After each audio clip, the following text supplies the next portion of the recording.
Yo guys, welcome back to another Demon Slayer video. Yes, that's right guys, we are going to try and be consistent in covering Demon Slayer. Personally, I'm enjoying the anime and I'm up to date with the manga. So it's a lot of fun going balls deep in explaining and going into the theories on the things you lot are suggesting on Kimetsu no Yaiba. So far, I went over the Black Nichirin sword, the pillars explaining who they are, and I have loads more videos coming out soon exploring Tanjiro's scar, or as I would like to call it, the Demon Slayer mark on his forehead, and going over Tanjiro's father and background. But for now, I'm going to be explaining everything you guys need to know about the demons, along with the original demon Kibutsuji Muzan and his group, the 12 Demon Moon, or in Japanese, the Juni Kizuki. But before I begin, here is a quick reminder from our partners Anime Ryo. If you guys want awesome anime apparels from hoodies, sweatshirts and t-shirts, or even cool accessories like anime phone cases, then make sure to check out animeryo.com and use the code ABDSQUAD to get yourself a 10% discount on everything. This will be helping us out and you guys will be getting yourself some cool merchandise. With that, let's cue the intro.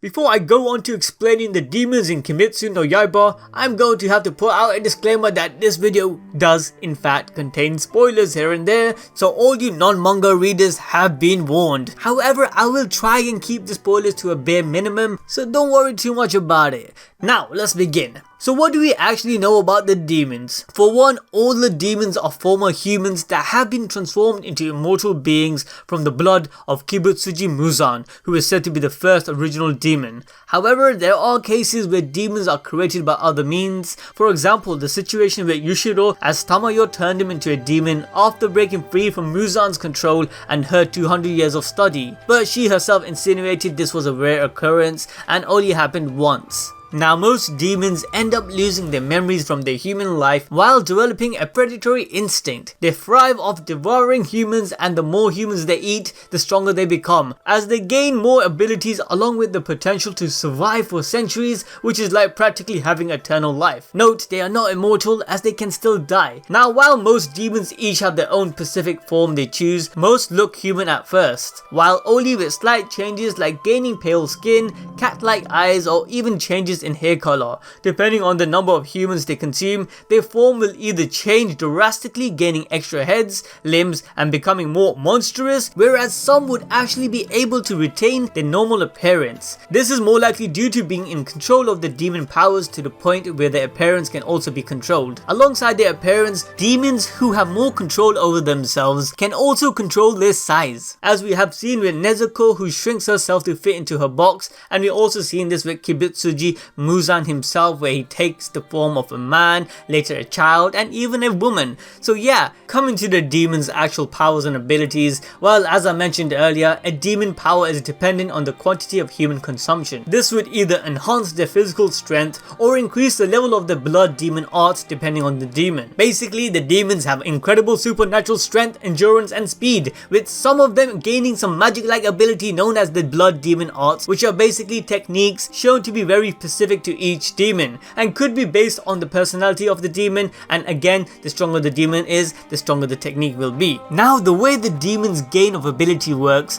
could be due to the consumption of human blood itself, which possibly allows the demon's body to have more control over their own power. This would explain why Kibutsuji Muzan limits the amount of blood he injects to transform a human into a demon. Every human has a different limit they can handle, but once they manage to successfully transform with the little demon blood they are given, they can improve the control with diluting their body with the human blood. And after they have more control, Muzan can then share more of his blood and power with the demon, where they would be more than likely be able to control it as their body has adjusted with the help of the human blood they consumed. I hope that made sense, but guys, that's just an anime balls deep theory I thought of, and there is a huge possibility that everything is just supernatural and the demon's craving for blood is just similar to how vampires crave for blood. Either way, the level of the demon's ability is based on the amount of demon blood they were given by Muzan, along with the amount of human blood they have consumed, which helps give them control over the power, or in other case like Nezuko having control over her power through love and sheer will.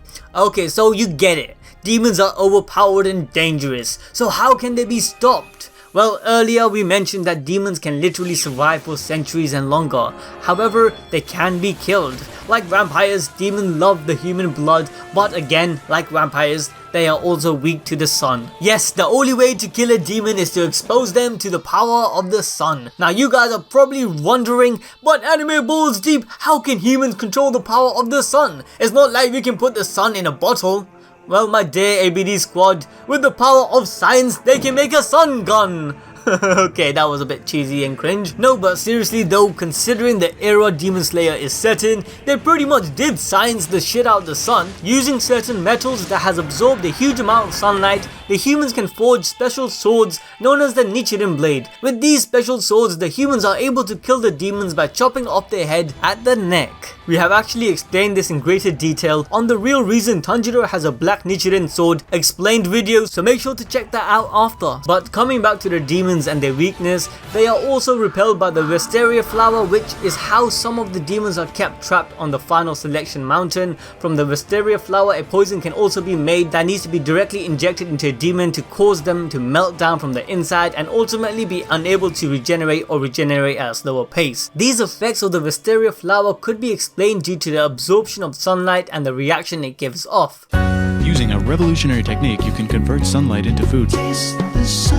Either way, with these weapons, the demon slayers can face off against the demons, but to assist them in actually going head to toe with the demon slayers learn techniques to enhance their own body limits, where breath styles being the common practice. I am going to make a dedicated video on breath styles very soon. If you want that, then make sure to smash that like button on this video and get it over 5,000 likes. That helps gauge the number of you guys actually interested in our demon slayer content. So slay that like button like it's a demon. Okay, I'm so cringe. Okay, now that I pretty much explained everything you need to know about the demons in Kimetsu no Yaiba, let's move on to the central figures that represents them, starting with the big bad boss Kibutsuji Muzan. Yes, I'm talking about the creepy Michael Jackson thriller looking character. Everything about Kibutsuji Muzan shouts creepy. Even his name, where Muzan in English could mean miserable, atrocity, cruelty, cold-bloodedness, tragic and merciless. I'm not making this up, and his last name Kibutsuji means demon dance. Muzan is basically the Dracula of the demons. He is the first of his kind, or we are told, but so far there isn't any other demon said to be higher than him. He is the oldest and nearly every demon that exists are born from his blood. But if Muzan is the first of his kind, how did he become a demon? Well, now we are heading into spoiler territory, but you guys came this far. In the Heian period, around the late 700s, Kibutsuji Muzan was suffering and diagnosed with a fatal disease that was to kill him before he reached the age of 20. However, a generous but stupid physician at that time gave Muzan medicine which was only in its experimental stages. All that is known about this medicine is that it was referred to as the blue spider lily, as it used a rare blue colored spider lily flower for its core ingredient. Now, after taking this medicine, Muzan actually was cured of his sickness, but due to his impatience, before he realized he was cured, he ended up killing the doctor, which actually says a lot about his character. Well, although it is possible that the medicine heightened Muzan's emotion and caused him to rage out, or that Muzan was simply a dirtbag even before he became a demon. Either way, after the doctor's death, Muzan recognized his newfound supernatural ability, but also realized that he craved human flesh, which he didn't really have a problem with.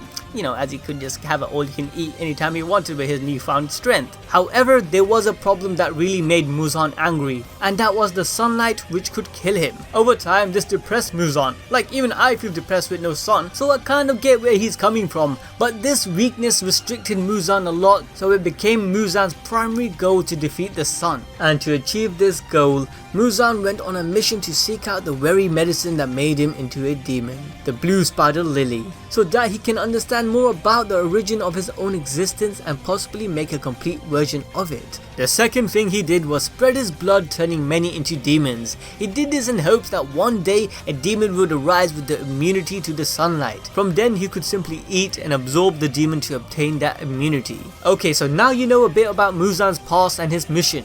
Let's go into the 12 demon moons and who they are. The 12 demon moons, or in Japanese, the Juni Kizuki, are a group of 12 powerful demons under Kibutsuji Muzan's command. Now I say 12, but there has been more than 12, as when one of the members die, another can take their spot. But even within the 12 demon moons, there are two groups. The upper moons, known as the Jogen, and the lower moons known as the Kage. There are 6 ranks within both groups, making a total of 12 spots, hence the 12 demon moons. And the numbers they are given are not 1 to 12 but 1 to 6 per group, where each members have the number engraved into their eye, with the lower members having it only in one eye, whereas the upper members have it in both eyes. This number signifies how strong the member is, with the upper moon 1 being the strongest and the lower moon 6 being the weakest overall. However, what makes the 12 demon moons special from the other demons under Muzan control is that these demons are given a higher portion of Muzan's blood, which gives these demons a huge power boost. The higher ranks within the Juni Kizuki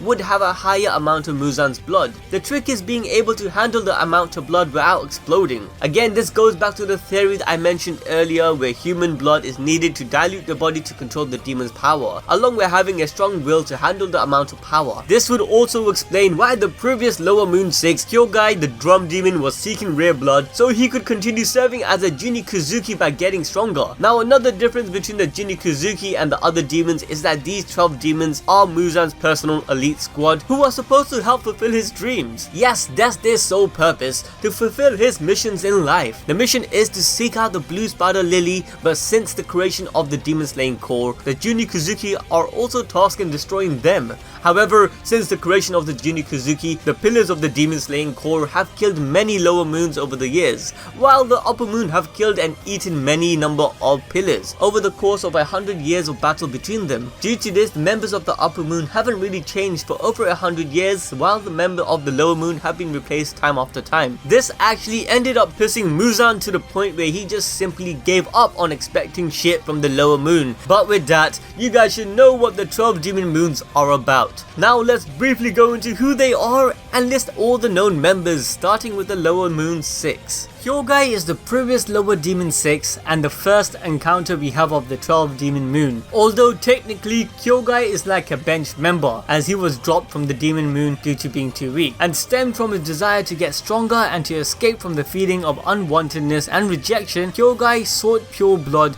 to fasten his progress to become more powerful. However, as we know, his plans didn't work out since Tanjiro ended things with him. Then we have Kamane, who seemingly would be the replacement of Kyogai for the lower moon 6th place. However, not much is known about him, neither will we know much about him, so let's just move to the next one. Rui is the second encounter we have of the 12 demon moon, and he takes the rank of the lower moon 5. Rui pretty much has a family complex and seemed to be sidetracked from his actual mission because of this complex. During his counter with Tanjiro, he did cause a lot of trouble for him, but this interaction also helped Tanjiro grow and understand himself better. The next few we have are Mukago, the lower moon 4, Wakuraba, the lower moon 3, and Rokuro, the lower moon 2. However, not much is known about these 3 demons, and like Kamane, the lower moon 6, not much will ever be known, so let's just move on to the lower moon 1 demon, Enmu. Now, Enmu was the only one given the chance to prove himself after Muzan got tired of the lower moons. Enmu's character right off the bat is comparable to the likes of an obedient servant. Also being the lower moon 1, he is the far strongest out of the other lower moons, but with an extra boost by Muzan's blood,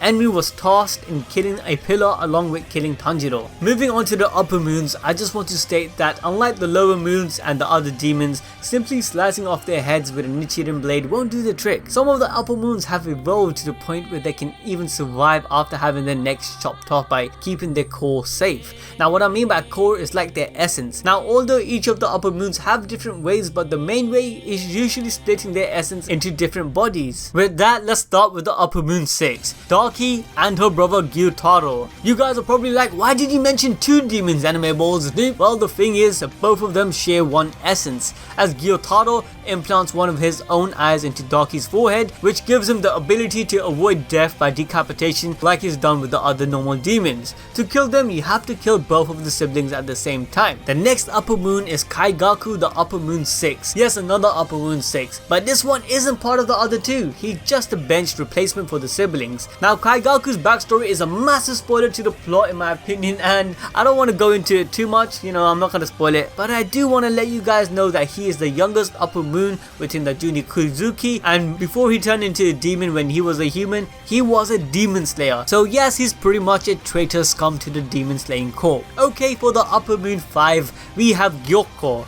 or as I like to call him, the pot demon. And no, I know what you guys are thinking. All I'm trying to say is that Gyoko hides in a pot and can actually teleport into different pots as he wills, which makes it very difficult to actually attack him. But apart from that, there isn't anything much special about this demon. Now we have is the Upper Moon for Hantengu. Now Hantengu is probably the most rattiest demon moon I have ever seen. He possesses the ability of splitting himself into different demons, where each of them have their own personalities and power. He's able to split based on different emotions, making him up of different type of demons. The demons are Sekido representing anger, Karaku representing joy, Aizetsu representing sorrow, Urogi representing pleasure, Hantengu himself representing fear, and the last version of himself is Urami representing resentment. Hantengu's actual body is very tiny and not easy to kill or find, and it is what has the core. So yes, he has a crazy line of defense before he dies. For the next one we have is the benched Upper Moon 4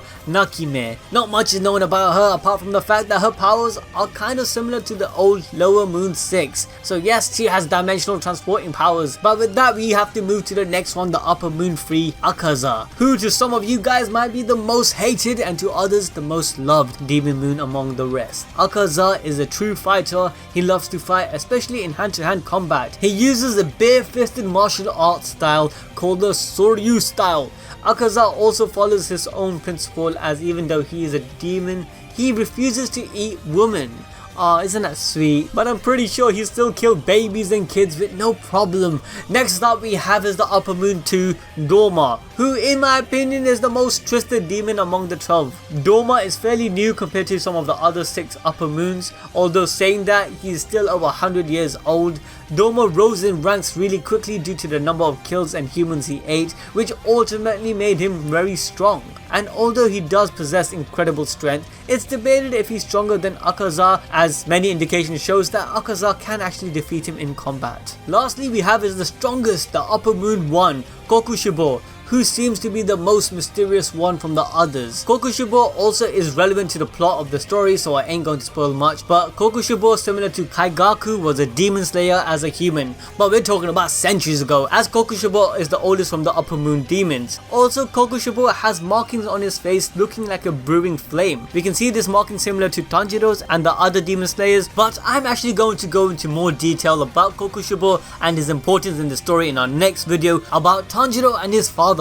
So make sure to catch that one. But with all of that, I hope you guys understood everything you need to know about the demons in Kimetsu no Yaiba. There are still a lot that we don't know, like if the demons are only a byproduct of the healing potion Kibutsuji Muzan took, or if there are other factors that contributed into giving Muzan the demon power. The manga is slowly going into it, but for now it's fair to assume everything started from the potion that was given to Muzan by this mysterious doctor. Hopefully the manga will explore the existence of the blue spider lily, how it came to be and where it came from. Is this some JoJo Bizarre Adventures type of shit where the blue spider lily is like the arrow, or did it come from outer space? Will this even be explored? Well, I don't know, but I'm sure as heck going to make a theory on this in the near future. But like always guys, if you enjoyed this video, make sure to smash that like button and let us know what other Demon Slayer content you want us to cover next. Subscribe and ding that notification bell to stay updated, and with that, I'll catch you guys on the next one.